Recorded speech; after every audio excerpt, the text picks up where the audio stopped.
ઘટના હતી ત્યારબાદ કયા પ્રકારની કામગીરી ડિઝાઇન કરાઈ છે, ક્યાં સુધી આ કામગીરી ચાલશે, કયા કયા એકમો ચેક કરવામાં આવી રહ્યા? દુઃખદ ઘટના બન્યા બાદ રાજકોટ મહાનગરપાલિકા વિસ્તારની અંદર જ્યાં પબ્લિક ગેધરિંગ થઈ શકે તેવી જગ્યાઓમાં અત્યારે ઝુંબેશના રૂપમાં ચકાસણી કરવાનું ચાલુ કરી રહેલું છે.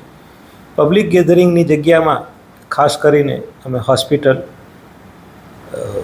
School, tuition classes, malls, theatre, multiplexes, auditorium, banquet hall આવા પ્રકારની મિલકતોમાં અત્યારે અમે અગ્રતા આપી અને તપાસ કરી રહ્યા છીએ.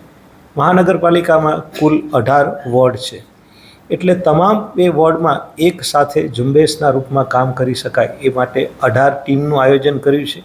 પરમ દિવસે સાંજથી જ આ ટીમ દ્વારા કામગીરી શરૂ કરી દેવામાં આવી છે. કાલે પણ આ કામગીરી ચાલુ હતી અને આજે પણ આ કામગીરી ચાલુ છે.